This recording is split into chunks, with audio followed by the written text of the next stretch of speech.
Since starting my YouTube channel and announcing to the world that I'm switching from Canon over to Sony, I've been asked about 1,000,000 times, Andy, what lenses do you use for your Sony? Well, today it's your lucky day, because today I'm actually going to show you which lenses I use, and you can think of this as a kind of like a, I don't know, maybe a mini review for each one. So not hyper detailed or anything like that, just a little mini review, briefly going over what I like about each lens, what I don't like about each lens. But what are those lenses? Well, let's have a look.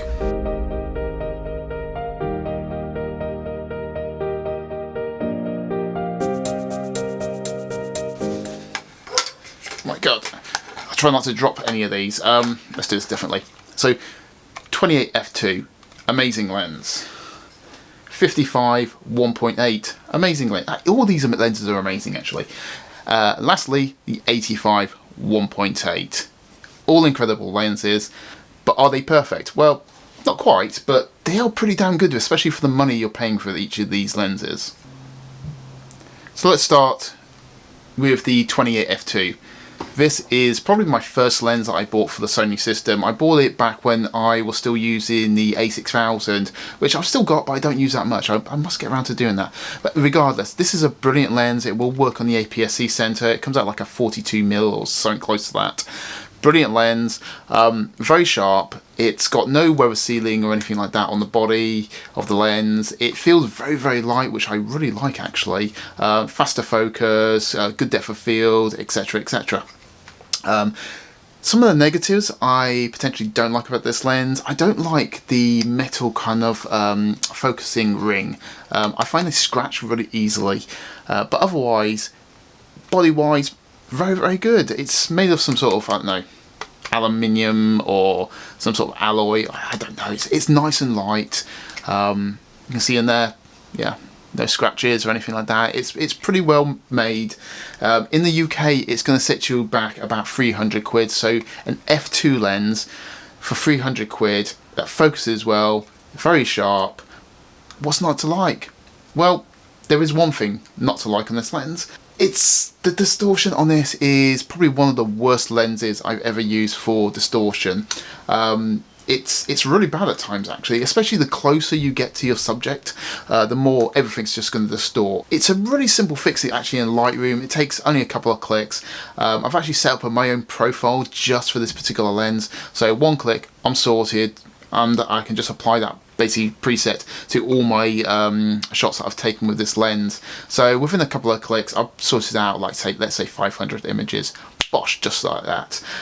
So the distortion, while it is annoying, and it does take away, I guess, some of the resolution of the final image, but I'm not too worried about that personally.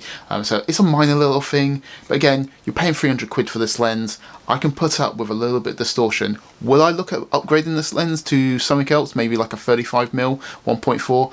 Definitely at some point. At the time of purchasing this lens, I didn't have a huge budget, so 300 quid, it's a bargain, guys, and it's a brilliant lens. Anybody that's buying into the Sony system, this is absolutely a lens I recommend you buying pretty much straight away. It's a good all-rounder. Just remember distortion. It's sharp, focuses well. Not much more else to say really. Next up is the 55 1.8 Sony lens. It's got a nice blue badge on it saying Zeiss actually. So those Germans have been up to their old tricks making quality lenses. This is, I would say, the best quality of the three. Just in terms of the actual overall feel of the lens, it feels very, very sturdy. It's just a fantastically well made lens. Again, no weather sealing or anything like that. I would be happy to go out into some very light rain with all of these three lenses, but again, at your own risk, guys. Don't just walk outside when it's pouring rain and ruin your lenses and camera. But it should be able to withstand just a little bit of light rain. That'd be absolutely fine. Sharpness wise, incredibly sharp. This is without a doubt, I would say, the sharpest of the three lenses. Especially once you stop it down to 2.2, 2.4, something like that. It is insanely sharp, guys. And you get that kind of nice Zeiss 3D pop to everything. I really, really highly recommend it. In the UK, it retails for about 700 quid, give or take. So the most expensive of these lenses, definitely, but the quality is there. Highly recommend it. It's nice and light too. it's just a good small lens. I mean, look at the size of it. If this was like a 1.4 lens, it would be bigger naturally. It'd be a little bit wider, basically, or quite a bit wider. It wouldn't necessarily be any longer. But yeah, a 1.8 lens, I'm really happy with. I'm not even worried about going down or upgrading to a 1.4 lens, to be perfectly honest.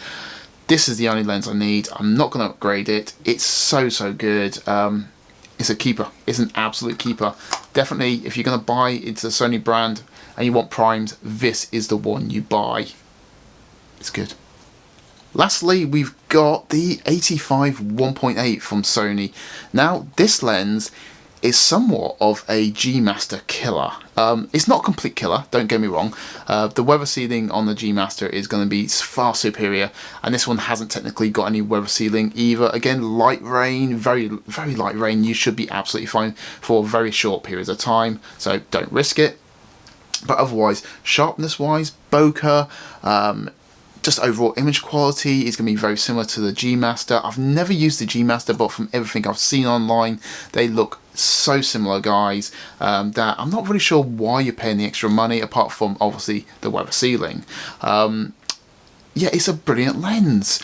What I do like about this one as well, I don't know how well you can see it, but on the side here, we've got an extra button here, which you can program to basically anything you want. So if it's face and eye autofocus, or you want it as like a tracking mode, or whatever you want, you can set that button to it. So it's nice, just easy placement for your thumb or your finger, however you want it. And there's also an autofocus manual focus switch on this lens. Brilliant. It's one of the few lenses that actually have that ability. Normally you have to go into the camera settings or customize one of the buttons for manual focus, which is, it's not really a big deal, but now it's on the lens, that's so much better. Again, all these lenses, it's got like a metal focus ring, which I'm not a big fan of. Focus by wire, again, all of these lenses have focus by wire. Not an issue for me personally. I think it's more of an issue if you are a videographer. I don't know, correct me on that one. I don't do that much video. Otherwise, brilliant lens. It retails in the UK for about 600 quid, give or take. One of the main negatives about this lens, and it really does depend on your point of view, and that's lens flare. This image, as you can see here, this was shot with the 85mm. And I got blue lens flare. Don't know how that happened, but whatever. The sun was just above, and I didn't actually have the lens hood on the actual lens for this particular shot. And it gave me, I quite liked the lens flare personally. I could see it in the camera, so I just tilted it a little bit more or stepped back. I can't remember if I just stepped back a little bit into the shade, removed it from the actual images I was taking, because I didn't want to do too many with the lens flare, just in case a couple didn't like the pictures. But yeah, lens flare on this is either positive or a negative, depends on your point of view. I like lens flare in my pictures, that's just what I go for. I just think it adds a little bit something, but the lens flare on this can be extremely strong given the right circumstances. There you go, guys, the 3 lenses I use for weddings. I will be buying more. I'll be looking at actually the Tamron that's just coming out, the 28-75 2.8, as a kind of general purpose lens. But as for primes, these are all fantastic. I'm going to drop these in a second. I don't want to do that. My wife will kill me. But as I say, all brilliant lenses, all very sharp. No real weather sealing on any of them. They're all focused by wire. They all have the metal focus ring, as I've said previously, that I'm not really a big fan of. They just kind of scratch too easily. So guys, you can buy all of these 3 lenses for 1600 quid. That's cheaper than, I think the G Master 85 retails for about 1900 quid, or give or take. So these 3 lenses for less than one G Master lens, that's ridiculous. And these lenses are absolutely brilliant quality, guys. As you've seen by the images, these are all shot with these particular lenses.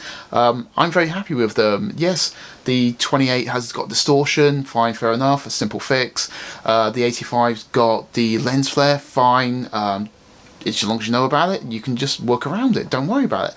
Otherwise, brilliant lenses. Like I say, the only one I'm going to upgrade is the 28, simply because I like the 35 really, the look of a 35, especially 1.4. It'd be nice if they actually brought out a 1.8. I'd be more than happy with that, because the size would be smaller, it'd be lighter, it'd be cheaper, etc, etc, and the image quality would still be absolutely bang on. So what lenses are you thinking about upgrading to, or from, or buying next, or whatever it is? Are you thinking about buying the Tamron 2875 like I am? I mean, here in the UK, I think it retails, or is going to retail for about 700 quid, which is ridiculously cheap compared to the G Master 2470. That one's just go away now. I'm not even interested in that lens. The Tamron is the way forward. Well, hopefully it is. Once I do get it, I will be doing a review, but that's not going to be any time yet. But, well, I'll just have to wait and see if my wife lets me. Shell, if you're watching this, can I have that lens, please? Anyway, I'll catch you next time.